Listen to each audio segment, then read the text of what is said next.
नमस्कार शेतकरी बांधवांनो, तुमच्यासाठी अत्यंत महत्त्वाची आणि आनंदाची बातमी समोर आली आहे। राज्य शासनाने नमो शेतकरी महासन्मान निधी योजनेच्या हप्त्याचे 4,000 रुपये शेतकऱ्यांच्या खात्यामध्ये जमा झाले आहेत। महाराष्ट्रातील 15 जिल्ह्यांमध्ये शेतकऱ्यांना याचा लाभ मिळालेला आहे। नमोचा 9वा आणि 10वा हप्ता एकत्रितपणे शेतकऱ्यांच्या खात्यामध्ये जमा झाला आहे। शेतकरी बांधवांनो, एकाच वेळी कोट्यवधी शेतकऱ्यांच्या खात्यामध्ये पैसे ट्रान्सफर करताना बँकेचे सर्व्हर डाऊन होऊ नयेत म्हणून सरकारने आजपासून महाराष्ट्रातील 15 जिल्ह्यांमध्ये शेतकऱ्यांच्या खात्यावर हा निधी सर्वात आधी सोडण्याचा निर्णय घेतला आहे। ज्या जिल्ह्यामध्ये यंदा मान्सूनच्या सुरुवातीला खते आणि बियाण्यांच्या खरेदीसाठी शेतकऱ्यांच्या रोख रकमेची गरज होती, त्या जिल्ह्यांमध्ये हे पैसे सोडण्यात आले आहेत। तर देवेंद्र फडणवीस साहेबांनी कृषी विभागाला आदेश दिले होते की ज्या जिल्ह्यांमध्ये शेतकऱ्यांवर आर्थिक भार जास्त आहे त्याच जिल्ह्यांमध्ये आजच्या दिवशी शेतकऱ्यांचे पैसे मिळावेत आणि यामुळे डीबीटीचे बटन दाबताच शेतकऱ्यांच्या खात्यावर पैसे जमा झाले। शेतकरी बांधवांना उत्सुकता असलेल्या कर्जमाफीच्या मुद्द्याबाबत देखील फडणवीसांनी महत्त्वाची बातमी समोर दिली आहे। ती देखील आपण आजच्या व्हिडिओमध्ये पाहणार आहोत। पण सर्वात महत्त्वाचं म्हणजे नमो शेतकरी योजनेचे 2 महिन्याचे 2 हप्त्याचे 4,000 रुपये 15 जिल्ह्यांमध्ये जे वाटप झाले आहे त्यासाठी एकूण 1,774 कोटी रुपयांचा मोठा निधी हा बँकेमध्ये कशाप्रकारे वर्ग केला आहे हे देखील समजून घ्या। कारण काही शेतकऱ्यांची खाती ही खाजगी बँकांमध्ये आहेत तर काही शेतकऱ्यांची खाती ही सरकारी बँकेमध्ये आहेत आणि यावेळी आजच्या दिवशी जेव्हा 4,000 म्हणजेच 2 हप्ते एकत्र सोडण्याचा निर्णय सरकारने घेतला त्यावेळी बँकेचे नवीन नियम लावण्यात आले होते आणि त्यानुसार डायरेक्ट बेनिफिट ट्रान्सफरच्या माध्यमातून शेतकऱ्यांच्या खात्यामध्ये पैसे जमा झाले आहेत। यामुळे काही शेतकऱ्यांना 2,000 रुपयांचा लाभ मिळालेला आहे तर काही शेतकऱ्यांना त्यांच्या खात्यामध्ये 4,000 रुपये जमा झाले आहेत। महाराष्ट्रातील 15 जिल्ह्यांमध्ये वाटप झाले तर उर्वरित जिल्ह्यांमध्ये अजून कृषी विभागाकडून वाटपाची यादी बनवण्यास काम सुरू आहे। शेतकरी बांधवांनो, जर तुमच्या खात्यामध्ये अजूनपर्यंत नमो शेतकरी योजनेचा हप्ता जमा झाला नसेल तर तुमच्यासाठी कृषी विभागाने नवीन जाहीर केला आहे। कारण आज या शुभमुहूर्तावरती सरकारकडून मिळालेले 4,000 रुपयांची जी रक्कम होती त्यासाठी सरकारने जिल्ह्याची निवड करताना ज्या जिल्ह्यांमध्ये आधार लिंकिंग आणि बँक खात्याची पडताळणी पूर्ण झाली होती त्या जिल्ह्यांना फायनल डेट आतापासून पहिल्या टप्प्यासाठी या जिल्ह्याची निवड केली आहे। त्यामुळे विठुरायाच्या कृपेने आणि देवेंद्र फडणवीस साहेबांच्या निर्णयाने या जिल्ह्यातील नागरिकांना 4,000 रुपयांचा लाभ मिळालेला आहे। याचबरोबर हवामान खात्याच्या अहवालानुसार ज्या भागात पावसाने शेतकऱ्यांना मोठ्या प्रमाणात नुकसान केले त्या शेतकऱ्यांना देखील आता 4,000 रुपयांचा लाभ मिळालेला असल्यामुळे शेतकऱ्यांना दिलासा मिळाला आहे। शेतकरी बांधवांनो, एका बाजूला आषाढी एकादशीचा आनंद असतानाच मंत्रालयातून राज्याचे मुख्यमंत्री देवेंद्र फडणवीस साहेबांनी एक अत्यंत महत्त्वाचे वक्तव्य केले आहे।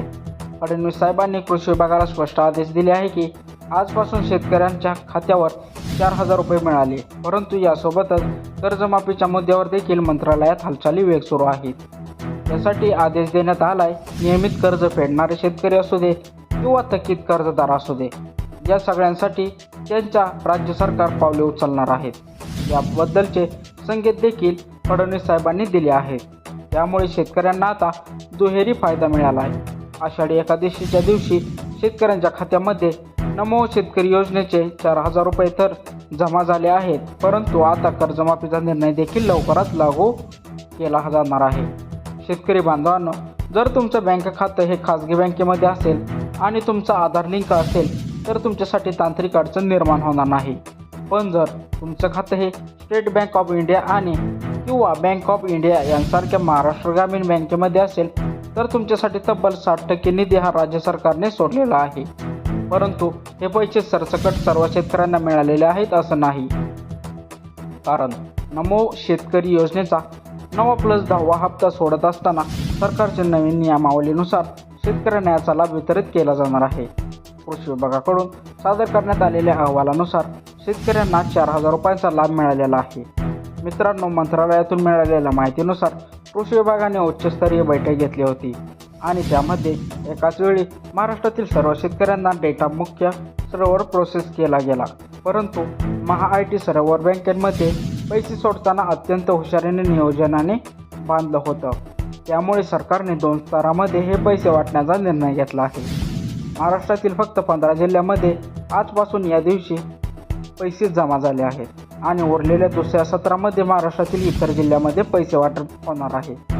यंदाच्या या वितरणामध्ये संपूर्ण महाराष्ट्रावरती तांत्रिक भार येऊ नये आणि बँकेचे सर्व्हर क्रॅश होऊ नयेत म्हणून कृषी विभागाने अत्यंत नियोजनबद्ध आणि काटेकोर पावले उचललेली आहेत.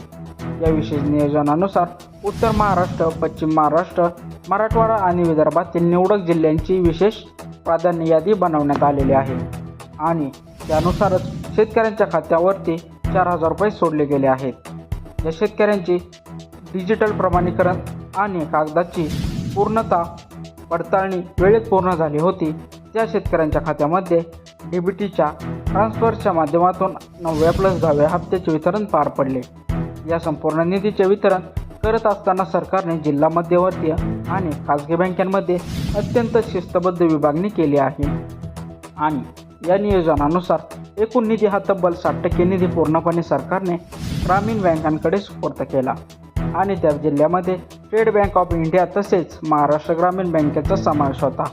त्या जिल्ह्यातील शेतकऱ्यांच्या खात्यामध्ये पैसे जमा झाले आहेत.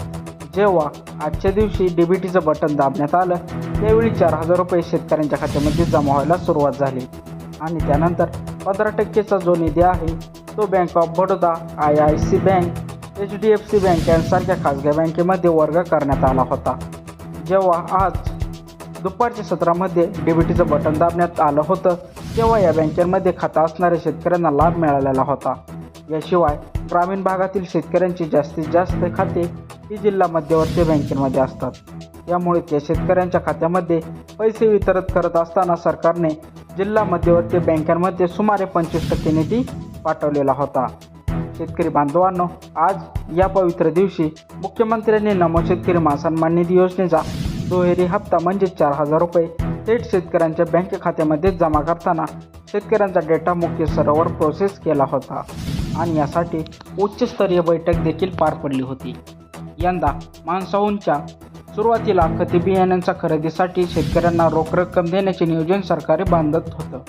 त्यामुळे आजच्या शुभ मुहूर्तावर हे पैसे सोडण्यात आले. कृषी विभागाने देखील संपूर्ण राज्याचा भौगोलिक आणि हवामानविषयक अहवाल तपासला असून जिल्ह्यामध्ये गरज असताना निवडक जिल्ह्यांची यादी बनवण्यात आली होती आणि या विशेष नियोजनानुसार कृषी विभागाने महाराष्ट्रातील वेगवेगळ्या विभागाचे अचूक विभाजन करत पहिल्या टप्प्यातील जिल्ह्यांची नावे फायनल केली होती आणि त्यानुसारच शेतकऱ्यांना पैशाचा लाभ मिळालेला आहे. धुळे जिल्ह्यामध्ये आदिवासी आणि शेतकरी कुटुंबांच्या खात्यामध्ये रोख रक्कम जमा झाल्यामुळे शेतकऱ्यांना दिलासा मिळालेला आहे. त्यानंतर अहिल्यानगर जिल्ह्यामध्ये शेतकऱ्यांच्या खात्यामध्ये दुहेरी हप्त्याचे वितरण पार पडले आहे. तसेच पुणे आणि पुण्यालगतच्या ग्रामीण भागातील शेतकऱ्यांच्या खात्यामध्ये सुद्धा डायरेक्ट बेनिफिट ट्रान्सफरच्या माध्यमातून निधी वाटपाचं काम पार पडले आहे. तर कोल्हापूर म्हणजे पश्चिम महाराष्ट्रातील समृद्ध जिल्ह्यामध्ये KYC पूर्ण झालेल्या पात्र शेतकऱ्यांच्या बँक खात्यामध्ये नमोचा 9वा आणि 10वा म्हणजे 4,000 रुपये जमा झाले आहेत. सांगलीमधील ऊस उत्पादक शेतकऱ्यांच्या खात्यामध्ये सरकार आणि जिल्हा मध्यवर्ती बँकेच्या माध्यमातून वगैरे पैसे सोडण्यात आले आहेत. तसेच सोलापूर जिल्ह्यामध्ये पावसाच्या तडाख्यामुळे त्रस्त असलेल्या शेतकऱ्यांना डीबीटीद्वारे नमो शेतकरी योजनेचे हप्त्याचे 4,000 रुपये आजच्या दिवशी मिळालेले आहेत. जळगावमधील केळी आणि कापूस उत्पादक पट्ट्यातील शेतकऱ्यांना खते बियाण्यांसाठी रोख रक्कम बँक खात्यामध्ये मिळालेली आहे. त्याचबरोबर नाशिक म्हणजेच उत्तर महाराष्ट्रातील कृषी केंद्रामध्ये जिल्हा मध्यवर्ती आणि राष्ट्रीयकृत बँकेच्या माध्यमातून द्राक्ष बाग तसेच कांदा उत्पादक शेतकऱ्यांच्या खात्यामध्ये पैसे जमा झाले आहेत. तर बीडमधील पर्जन्यमान कमी असलेल्या भागातील शेतकऱ्यांना दिलासा देण्यासाठी फडणवीस साहेबांनी विशेष आदेशानुसार निधी वर्ग करण्यात आला आहे. तर जालना जिल्ह्यामधील मराठवाड्यातील महत्त्वाचा जिल्हा आहे आणि जमिनीच्या नोंदी त्रुटीमुक्त असलेल्या पहिल्या क्षेत्रामध्ये पात्र शेतकऱ्यांचे 4,000 रुपये लाभ हा आजच्या दिवशी मिळालेला आहे. तर छत्रपती संभाजीनगर मराठवाड्याचे प्रमुख केंद्र असणाऱ्या जिल्ह्यामध्ये मान्सूनच्या हालचाली आणि पिकांच्या पाणीनुसार हप्ता वाटप पार पडले. तसेच वाशिममधील शेतकऱ्यांना जिल्हा मध्यवर्ती बँकेच्या माध्यमातून 60% निधी लाभ मिळालेला आहे. बुलढाणामधील विदर्भ भागातील हवामानाचा फटका जास्त बसलेला जिल्हा आहे. त्यामुळे जमिनीची पात्रता बघून तसेच हवामानाच्या हालचाली जाणून घेऊन बुलढाणा जिल्ह्याची निवड ही पहिल्या सत्रामध्ये करण्यात आली होती. तसेच यवतमाळ म्हणजेच कापूस उत्पादक पट्टा आहे आणि या जिल्ह्यामध्ये केवायसीचं काम वेगाने पूर्ण केलेल्या शेतकऱ्यांना पैशाचा लाभ मिळालेला आहे. तसेच यवतमाळमध्ये खाजगी बँकेच्या माध्यमातून हजारो शेतकऱ्यांना दुहेरी हप्त्याचा लाभ सर्वात आधी मिळालेला आहे. तर विदर्भातील अमरावती जिल्ह्यांमध्ये मान्सूनच्या सुरुवातीला बियाण्यांची तीव्र गरज होती. त्यामुळे जिल्हा मध्यवर्ती बँका असतील किंवा IIC, HDFC यांसारख्या बँकांमध्ये शेतकऱ्यांच्या खात्यामध्ये 4,000 रुपये सोडण्याचं काम करण्यात आलं आहे. शेतकरी बांधवांनो, चॅनलवर जर नवीन असाल तर चॅनलला सबस्क्राईब करायला विसरू नका. तर भेटू पुढच्या व्हिडिओमध्ये. धन्यवाद.